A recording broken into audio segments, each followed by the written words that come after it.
Hi everyone, मैं doctor Navneet एक homeopathic doctor हूँ। पिछले 20 साल से मैं होम्योपैथी प्रैक्टिस कर रही हूँ और मेरा क्लिनिक फेज 3 मोहाली में है। आजकल मेरे पास पेशेंट चाहे किसी भी प्रॉब्लम के लिए आए, किसी भी डिजीज के लिए आए, बट एक प्रॉब्लम सबको साथ में आ रही है। 99% लोगों को, चाहे वो छोटा बच्चा है, मतलब 12-13 साल की एज के बाद, ये प्रॉब्लम बहुत ही कॉमन हो रही है, जिसको के कहते हैं सर्वाइकल की प्रॉब्लम। लोग इसको प्रॉब्लम नहीं समझते, ये उनका डेली का रूटीन की एक लाइफस्टाइल ही हो गया है कि ये तो नेक में पेन रहना ही है।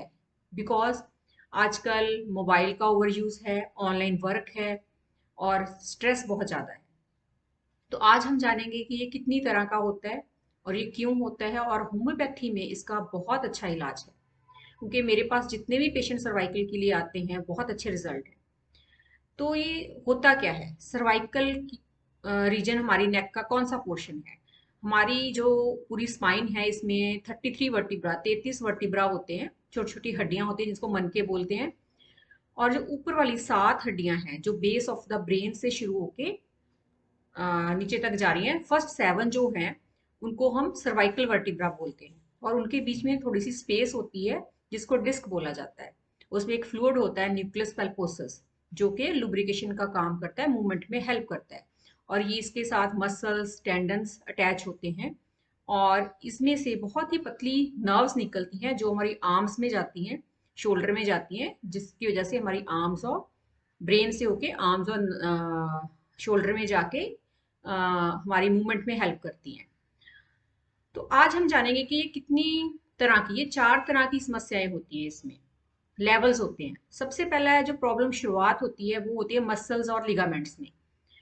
ये होता है ओवर यूज ऑफ, हम जैसे सारा दिन ऐसे झुक के मोबाइल देखेंगे तो हमारे पूरा नेक का जो वेट है, हमारी सॉरी जो हमारे हेड का वेट है, पूरा हमारी नेक लेके रखती है। तो उसकी वजह से जो हमारे मसल्स हैं, लिगामेंट्स हैं, टेंडन्स हैं वहां के, वो स्ट्रेच हो जाते हैं और उनका ओवर यूज होता है। वहां पे वियर एंड टियर शुरू हो जाता है, तो उसमें पेन शुरू हो जाता है, स्वेलिंग शुरू हो जाती है। ये फर्स्ट लेवल की डिजीज है।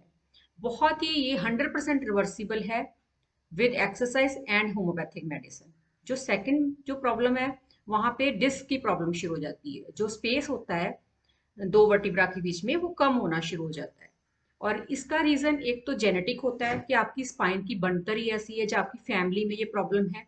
दूसरा है over use of muscles and tendons and over use of mobile and wrong posture, किसी रॉन्ग पोस्चर में सो जाना, जहाँ आपका कोई वर्क ऐसा है कि आप बहुत ज़्यादा झुक के काम करते हो, बहुत ज़्यादा स्ट्रेन पड़ता है आपकी नेक के ऊपर, तो जो डिस्क के अंदर स्पेस होती है वो कम होनी शुरू हो जाती है और उसकी वजह से पेन आता है नेक में और आपके ये शोल्डर्स में। थर्ड जो प्रॉब्लम है वो है जिसको हम स्लिप डिस्क बोलते हैं, कि जो वर्टिब्रा में स्पेस इतनी कम हो गई है कि वो डिस्क अपनी जगह से हिल जाती है। तो क्या होता है, जो बहुत फाइन नर्व्स होती हैं हमारी नेक में, वो प्रेस हो जाती है। नर्व रूट जो होती है वो प्रेस हो जाती है। प्रेस होने की वजह से जो पेन है और नम्बनेस है, स्पेशली नम्बनेस के साथ पेशेंट आता है कि मेरी उंगलियां नम हो रही हैं, मेरा बाजू नम हो रही है, और मेरे से जैसे मैं काम करता हूँ तो कोई चीज़ होल्ड नहीं कर पाता, होल्ड करने से मेरी नमनेस शुरू हो जाती है। इस तरह के सिम्टम लेके आते हैं। और डिपेंड करता है कि कौन सा वर्टिब्रा में प्रॉब्लम आई है। अगर तो आपके C5 C6 में आई है प्रॉब्लम, तो आपकी इंडेक्स फिंगर और जो थंब में नमनेस आएगी। अगर आपके जो C6 और C7 में प्रॉब्लम आई है तो रिंग फिंगर में प्रॉब्लम आती है। अगर C7 और D1 में प्रॉब्लम आए तो लिटिल फिंगर और जो आपकी आउटर साइड है, थर्ड फिंगर है, उसमें नमनेस आती है। अगर आपके शोल्डर्स में नमनेस है, वहां पे स्वेलिंग है, पेन है, उसकी मूवमेंट में प्रॉब्लम है, तो आपके C4 और C5 में प्रॉब्लम आती है। तो according to vertebra different symptom patient लेके आता है। इसको हम रेडिकुलोपैथी बोलते हैं। एंड फोर्थ जो प्रॉब्लम है, जो हमारी डिस्क होती है उसके अंदर जो बारीक स्पाइन होती है, स्पाइनल कॉर्ड होती है, अगर वहां पे जो एक फाइन नर्व होती है वो अगर प्रेस हो जाए तो वो बहुत ज्यादा सिवियर सिम्टम के साथ पेशेंट आता है, जैसे कि इम्बैलेंस होना, चक्कर आना, आपसे हाथों से चीजें छूटना, और यूरिन पे कंट्रोल ना होना, स्टूल पे कंट्रोल ना होना, और टांगों में वीकनेस रहना, आपकी लेग्स में भी वीकनेस आना। तो उसको हम बोलते हैं माइलोपैथी। ये बहुत ही ज्यादा सिवियर लेवल है, लास्ट स्टेज होती है सर्वाइकल प्रॉब्लम की, बट ये भी with homeopathy and exercise reversible है। तो अब हम जानेंगे कि इसको हमने ठीक क्या करना है, कैसे करना है। तो सबसे पहले तो अपना लाइफस्टाइल, अपना पोस्चर, आप रीडिंग कर रहे हो, आप कोई भी वर्क कुछ भी कर रहे हो, हाउस का कोई वर्क कर रहे हो, चाहे आप मोबाइल यूज कर रहे हो, लेकिन आपका पोस्चर जो है वो बिल्कुल स्ट्रेट होना चाहिए। तो आपके जो शोल्डर्स हैं वो ऐसे स्ट्रेच होने चाहिए, ऐसे नहीं होना चाहिए। और सेकंड है, अगर आपका बहुत सिटिंग जॉब है, आपका लैपटॉप पे बहुत ज़्यादा वर्क है, कंप्यूटर पे वर्क है, तो आपको थोड़ी थोड़ी देर बाद अपने जो मसल्स हैं उसको स्ट्रेच देना है। आफ्टर 2 आवर्स आपको एक स्ट्रेच देना है, और आपको अपनी सीट से हिलना जरूर है, मूवमेंट करनी है।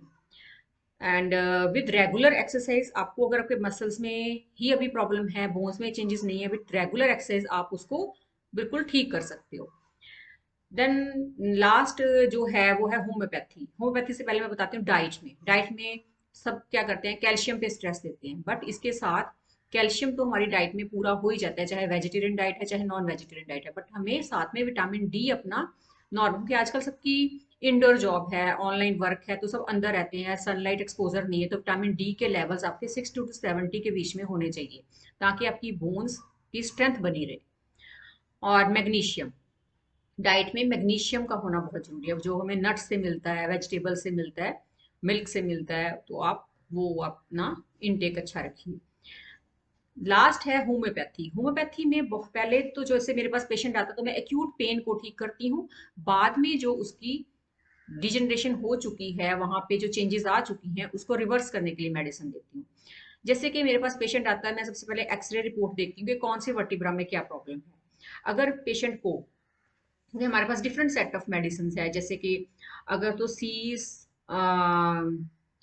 फाइव में सी C1 में प्रॉब्लम है, तो नेट्रम्यूर मेडिसिन है, और उसमें अगर बर्निंग सेंसेशन है वहां पे, देन नेट्रम्यूर दी जाती है। अगर आपके फोर्थ वर्टिब्रा में प्रॉब्लम है तो लेफ्ट डेफ मेडिसिन हम देते हैं। अगर सेवंथ वर्टिब्रा में प्रॉब्लम है, देन जलसीनियम, सीपिया, कार्बोलिक एसिड, ये मेडिसिन है। अगर सिक्स्थ में और आपके फिफ्थ वर्टिब्रा में प्रॉब्लम है, तो उस टाइम पेन हो रहा है उसकी वजह से, तो एस्पेरेगस।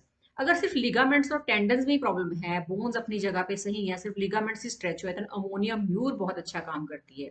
अगर स्पॉट्स में पेन है, आपको पूरा एक एक जगह पे स्पॉट्स में पेन आ रहा है, देन कालीब्रोम मेडिसिन दी जाती है। पहले हम उस मेडिसिन जो पेन है उसको सबसाइड करते हैं, उसके बाद जो पेशेंट का कॉन्स्टिट्यूशन होता है, उसकी जेनेटिक हिस्ट्री होती है, उसके अकॉर्डिंगली जब मेडिसिन दी जाती है, तो वो जो डिजनरेशन है, जो चेंजेस आ चुकी हैं, वो रिवर्स होना धीरे धीरे शुरू हो जाती है। ये थोड़ा सा लॉन्ग प्रोसीजर होता है, पेशेंट को 6-7 महीने, कई बार 1 साल तक भी मेडिसिन खानी पड़ सकती है।